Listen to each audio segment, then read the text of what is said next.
Yeah, I think there's a lot of good and a lot of stuff to clean up. I'm pretty happy with how the ones operated. Pretty happy with how they tackled. I think the twos and threes, we got to tighten that up a little bit. We got to, have a little bit more separation on who's going to be those next guys up. We rotated a lot of guys in with the one, so it wasn't just a pure one mix. It was kind of a 1A, 1B mix, and I think a lot of those guys showed great competition. I think there's a few guys that kind of separated themselves, but there's still a lot of competition at just about every position.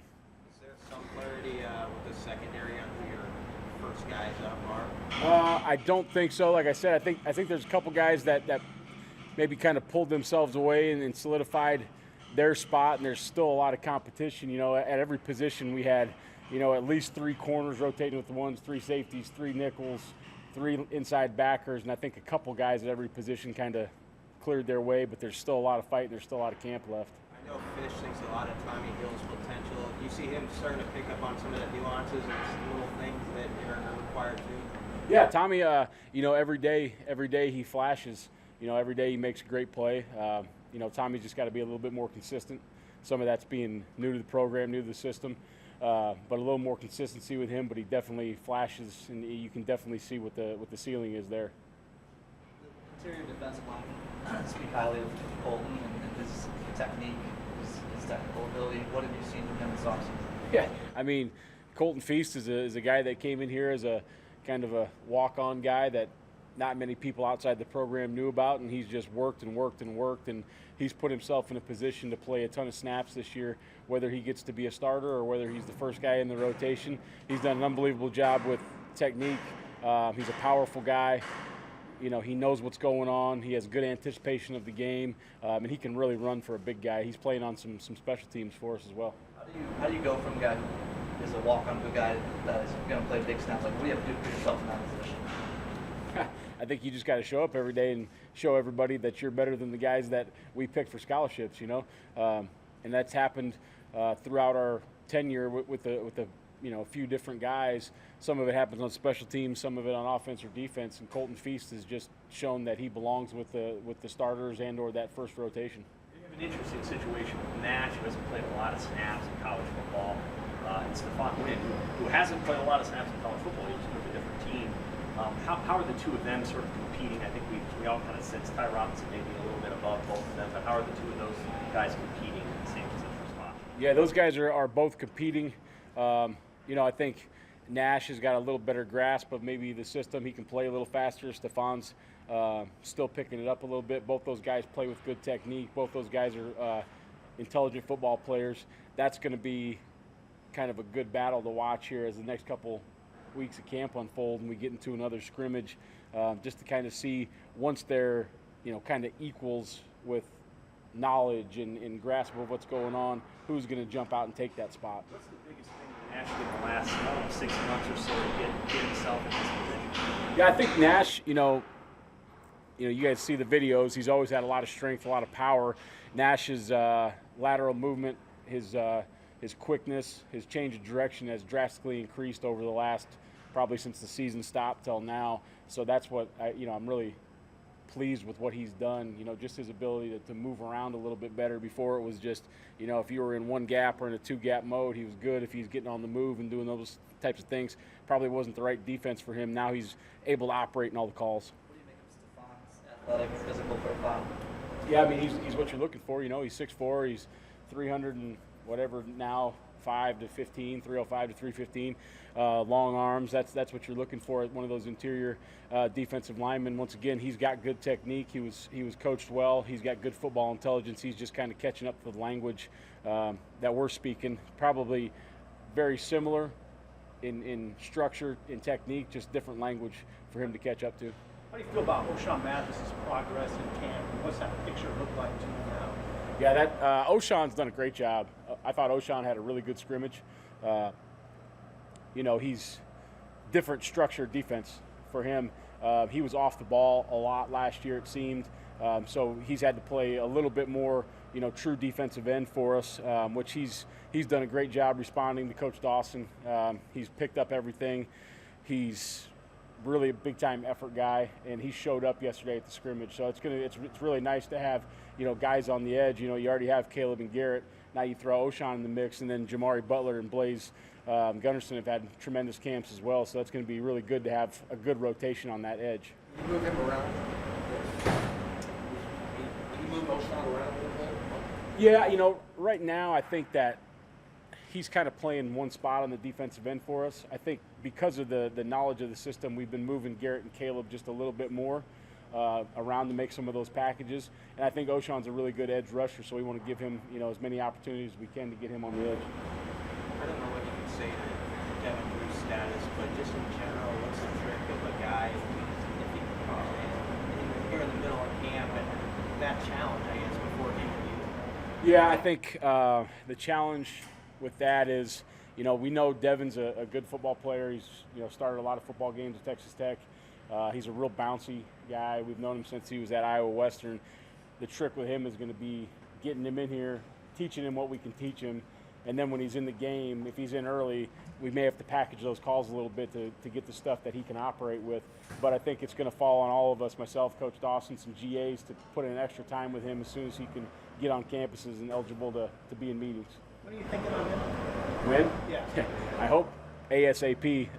It's all going through stuff way over my head, clearing him with academics and getting him into school and all those kind of things. So. When you were watching O'Shawn at TCU, what did you think of his defense? I know Coach Applewhite was there, and the film is the film, but also you're talking about a guy that saw him every single day, and knowing that Coach Applewhite thought he was going to be a really good fit for what we do on defense, and we thought that what we do, he would operate really well in the run game, and so far he has. He's been a really good job at 5 technique, 6 technique, 9 technique, really giving us a good presence on the edge in the run game. So far I'm really pleased with what he's done there. What do you think you guys are on the path from holdovers and transfers into that kind of one team mindset? Where are you guys on that spectrum?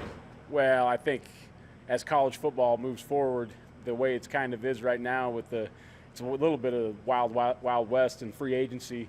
So I think you're going to constantly be getting new pieces in and probably some pieces out just by the nature of the game now. So I think it's come together really nicely. I thought that the guys that we've brought in, whether they be new guys, junior college guys, transfer guys, have done a great job of meshing with the current players, and the current players have done a great job accepting them and meshing them with the team. So I'm really pleased with where we're at in that facet.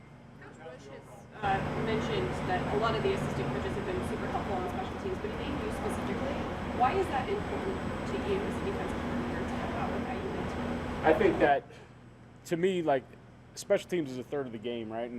And when we operate on special teams, it's much easier on the defense, right? When we punt it and pin them deep, when we flip the field, when we can get a good kickoff down there, when we could score points, all those types of things, that all helps the defense, it helps the whole team.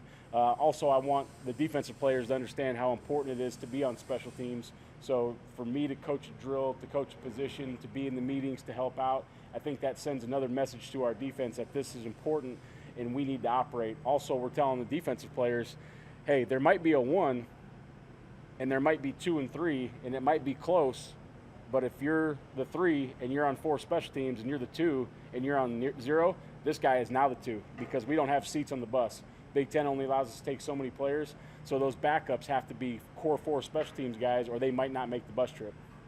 The overall attitude and health of the team, you guys start week 3, and I would assume at this point in time, maybe the newness of fall camps is worn off and maybe in the thick. Yeah, I think that, Coach has got a great schedule for camp, and guys are getting rest at appropriate times, and we're working really hard at the appropriate times. So I'm really pleased with the way the guys are operating. You can't get bored at doing the normal stuff exceptional. You just can't. And I think that these guys have handled that piece of it really well. Knock on wood, we've had some nicks and bruises, but we haven't had anything, catastrophic on defense yet. So happy with both those, health and the attitude of the guys. I feel like enthusiasm is still at a pretty good level. I do. And, part of that's driven with the way the install is set up. where they're continuously getting new stuff, new packages, new calls, so that they don't get bored running the same stuff we ran on day one. We're constantly installing so that they've got a good grasp of things we might want later down the season, but they also get something fresh every day. I know you said that you want to see the defense take a step up by maybe trying to get some more interceptions, more sacks. Do you see any of that stuff in the scrimmage? Yeah, in the scrimmage, I think we had a couple shots to get some balls out that we didn't get out. We did get a couple interceptions, so that was great to see. And I think the guys are rushing the passer really well right now. So I think that as that all comes together, you have to be an opportunistic defense, right? You have to run to the football. And right now our guys are really running to the ball, and when those balls get tipped up in the air, whether a receiver bats a ball and it's not quite there, or the DB tips it up, or a linebacker gets a hand on it, we're getting a lot of those right now. And it's lucky, but it's not lucky because they're running to the ball, you know what I mean? And when you run to the ball, good stuff happens. A lot of teams down, a lot of teams left 19 days until season opener. What else do you need to see for the next couple of weeks? We've got some situational work to still get in. I'd like to continue to work on our low red zone stuff, some of our third down package. We've got to get some end of the game stuff yet. A few of those situations and a few things need to get installed with those packages. So I'd like to see those things get in and everybody get operating at a high click with that. Also, we've been stressing communication, both pre-snap, post-snap. The guys are really good right now at talking through the situations while they're on the field, down in distance, where they're at, what the situation is, maybe if coaches got the scoreboard operating and those types of things. So I'd like to see that get raised up a little bit. How do you feel about how the nickel shaping up right now? Yeah, I think right now there's three guys that are all running with the ones, Isaac, Javen Wright, Chris Kolarvik, and I think those guys are doing a really good job. I think it's going to be really hard to see who's going to be the starter, but I think you're going to see all those guys are going to earn the right to be on the field, and I think those guys need to play a huge impact in special teams too, because we've got three legitimate guys that can all play there, so we can keep those guys fresh, and then they can operate on the special teams as well.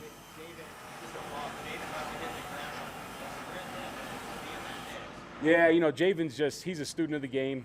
He's been in every meeting, even when he's been hurt for the last 2 years. He asks good questions.